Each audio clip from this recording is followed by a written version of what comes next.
Semaine 11, jour 5. Bonjour et bienvenue à Dieu au quotidien, notre série d'études méditatives sur l'Évangile selon Jean. Aujourd'hui, nous en sommes au 5e et dernier jour de notre étude du chapitre 11 et nous réfléchirons ensemble sur les versets 45 à 57 qui forment de plusieurs manières une transition entre la première et la deuxième partie du livre de Jean. La première partie de cet évangile, les chapitres 1 à 11, traite du ministère public de Jésus. Mais la semaine prochaine, avec le chapitre 12, nous allons tourner la page et nous concentrer sur la deuxième partie du livre, la dernière semaine de la vie de Jésus. Le reste de l'évangile selon Jean est consacré à cette dernière semaine. L'entrée triomphale à Jérusalem, le dernier repas dans la chambre haute, l'arrestation de Jésus, la crucifixion, la résurrection et les apparitions de Jésus à ses disciples, bref, tout ce qui s'est déroulé au cours de la dernière semaine de Jésus parmi nous. Nous ferons le lien avec cette dernière semaine grâce aux réponses que nous trouverons à la fin du chapitre 11. Jésus a accompli un miracle aussi incroyable qu'inattendu en ramenant à la vie un homme d'entre les morts. Les réactions diverses à ce miracle se manifestent rapidement. En parcourant notre passage aujourd'hui, nous voyons comment il s'agit d'une transition entre la première et la deuxième partie de l'Évangile selon Jean. Nous constatons, dès le verset 45, que beaucoup ont réagi favorablement. Beaucoup de Juifs qui étaient venus auprès de Marie et qui virent ce que Jésus avait fait, crurent en lui. Non pas quelques-uns, mais beaucoup. Beaucoup de gens viennent à la foi. Ils mettent leur foi en lui, mais pas tous, loin de là. Nous lisons ceci au verset 46. Mais quelques-uns d'entre eux allèrent trouver les pharisiens et leur racontèrent ce que Jésus avait fait. Au lieu de se réjouir d'être les témoins d'un miracle exceptionnel, un certain nombre refusent d'y voir le signe positif de la puissance de Dieu et ne veulent donc pas se joindre à ceux qui ont cru. Nous allons examiner dans un moment la réaction des pharisiens. D'une certaine manière, je préférerais être soit comme ceux qui croient et adorent Jésus, ou encore être complètement en désaccord avec lui, soit chaud, soit froid, plutôt que d'avoir l'attitude de ces lâches, de ces tièdes du verset 46, qui se contentent de bavarder sur Jésus, de faire semblant de participer à l'événement extraordinaire de la résurrection, pour mieux le dénoncer de manière méprisable et honteuse. Ils ne se rendent pas compte que leur délation va précipiter les événements qu'en fait Dieu contrôle. Nous lisons ceci au verset 47 à 53. Alors les chefs des prêtres et les pharisiens rassemblèrent le Sanhédrin et dirent : Qu'allons-nous faire ? En effet, cet homme fait beaucoup de signes miraculeux. Si nous le laissons faire, tous croiront en lui. Et les Romains viendront détruire et notre ville et notre nation. L'un d'eux, Caïphe, qui était grand prêtre cette année-là, leur dit : Vous n'y comprenez rien. Vous ne réfléchissez pas qu'il est dans notre intérêt qu'un seul homme meure pour le peuple et que la nation tout entière ne disparaisse pas. Or, il ne dit pas cela de lui-même. Mais comme il était grand prêtre cette année-là, il prophétisa que Jésus devait mourir pour la nation. Et ce n'était pas pour la nation seulement. C'était aussi afin de réunir en un seul corps les enfants de Dieu dispersés. Dès ce jour, ils tinrent conseil pour le faire mourir. Qu'allons-nous faire ? Les chefs religieux sont pris de panique. Ils n'ont jamais compris que le royaume de Dieu qu'a établi Jésus n'a rien à voir avec leur pouvoir politique. Ils ne se rendent pas compte que ce royaume n'est pas une menace pour les Romains qui dominent sur eux et leur ont accordé une certaine marge de manœuvre pour diriger le peuple d'Israël pourvu qu'il n'y ait pas de révolte dans le pays. En rassemblant des foules de plus en plus nombreuses, autant en Galilée qu'en Judée, Jésus représente pour eux une menace réelle, car de plus en plus de gens veulent faire de Jésus leur roi, leur dirigeant spirituel et politique. S'ils n'interviennent pas, croit-il, les Romains interviendront eux-mêmes pour étouffer toute tentative de rébellion. Ils perdraient leur place et leurs avantages. Ils ont donc décidé de réunir le Sanhédrin pour en discuter et prendre une décision définitive sur le sort de Jésus. Qu'est-ce que le Sanhédrin? Le Sanhédrin était la cour suprême du peuple juif. On l'appelle aussi le Grand Conseil. Il était composé de 71 membres, présidés par le grand prêtre, qui, nous l'apprenons, était Caïphe. Le pouvoir politique en Israël était détenu par les chefs des prêtres, mais les pharisiens avaient une influence très importante parmi le peuple. À l'époque de Jésus, les chefs des prêtres étaient sadducéens. Le parti des pharisiens était une minorité influente. Les sadducéens étaient pour la plupart très riches. Ils étaient plutôt des penseurs politiques qui avaient accès aux autorités romaines. Ils ne croyaient pas à la résurrection. Les pharisiens étaient des penseurs religieux qui, eux, y croyaient. Ils cherchaient à vivre une vie pure et sainte devant Dieu. Ils se sont donc réunis pour décider du sort de leur nation et bien sûr de celui de Jésus. C'est à ce moment-là que le grand prêtre Caïphe s'est levé pour dire aux hommes du Sanhédrin qu'ils ne comprenaient rien à ce qui se passait. Il faut savoir que les Sadducéens étaient connus pour leur grossièreté et s'interrompaient constamment de cette façon. Caïphe était le grand prêtre d'Israël de l'an 18 de notre ère, jusqu'en 36. Jean précise qu'il était grand prêtre cette année-là.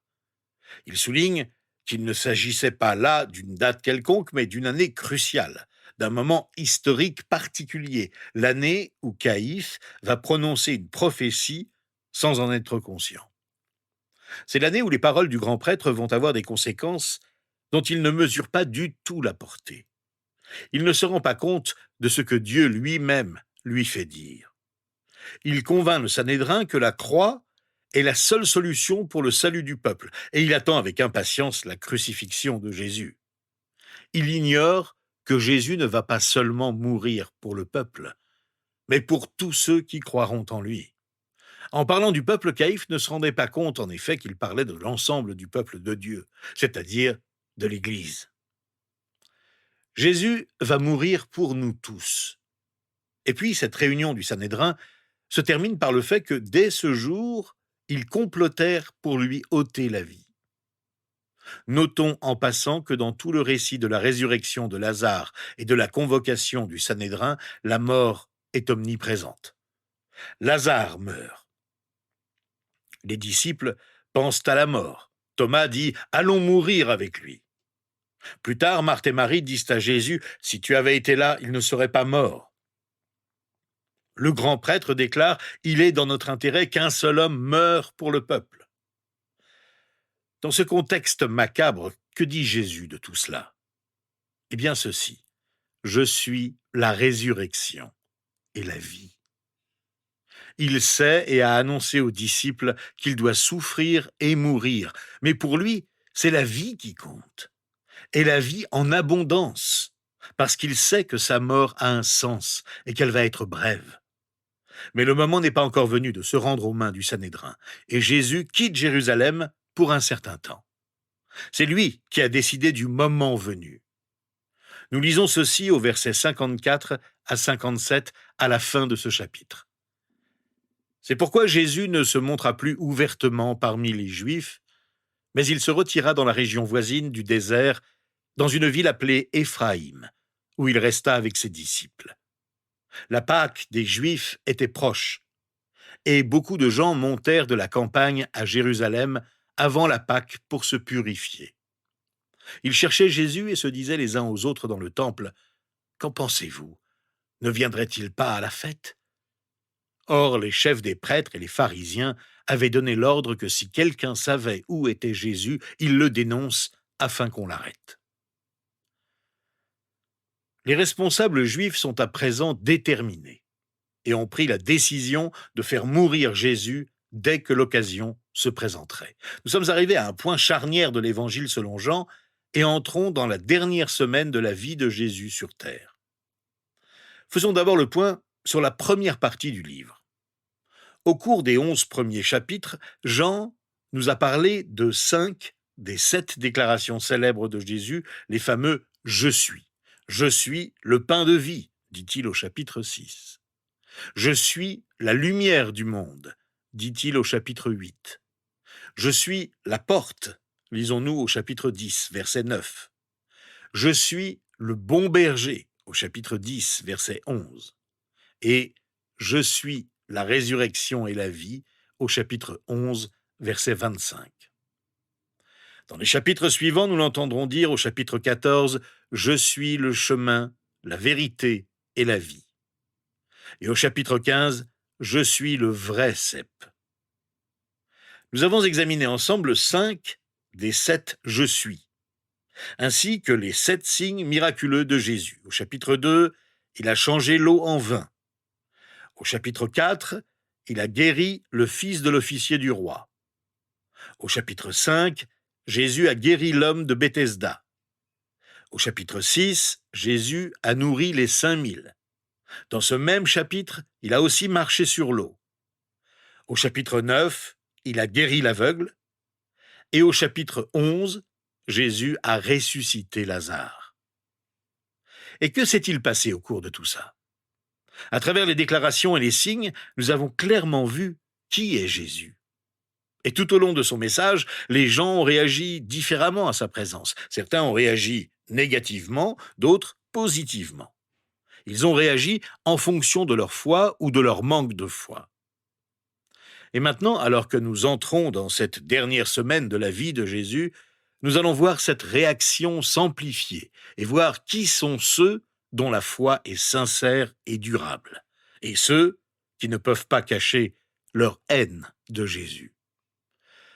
Alors que nous prions aujourd'hui à la fin de cette étude, je vous invite à vous rappeler les vérités de ces 11 premiers chapitres de l'Évangile selon Jean. Remercions Jésus-Christ ensemble. Merci Seigneur parce que tu es le pain de la vie. Tu réponds à nos besoins les plus profonds. Tu es la lumière du monde. Et personne ne peut étouffer ta lumière. C'est elle qui nous guide sur la voie de l'espérance. Ô notre Dieu, toi qui es la porte, nous voulons entrer par toi et t'acceptons comme notre berger, toi le bon berger. Tu es la résurrection et la vie. Merci de tout notre cœur de nous avoir redonné la vie. Seigneur, tu as démontré ta puissance d'une manière extraordinaire quand tu étais parmi nous. Continue d'agir dans ce monde perdu sans toi. Continue d'agir avec puissance dans nos vies. Nous t'adorons, toi qui nous aimes comme personne ne peut aimer. Toi qui es parfait. Aide-nous à te ressembler de plus en plus. Que ton esprit nous renouvelle chaque matin pour que nous puissions suivre ton enseignement de plus en plus fidèlement. Pardonne nos manquements. Viens nous chercher quand nous nous égarons. Que ta parole nous transforme toujours plus pour que nos pensées, nos aspirations et nos actes soient le reflet toujours plus vrai de ta personne. Toi, notre Dieu, notre divin berger. Reçois notre prière et notre adoration en ton nom. Nous te prions. Amen. Rejoignez-nous la semaine prochaine. Nous commencerons à étudier ensemble Jean chapitre 12, qui entame la dernière semaine de la vie de Jésus.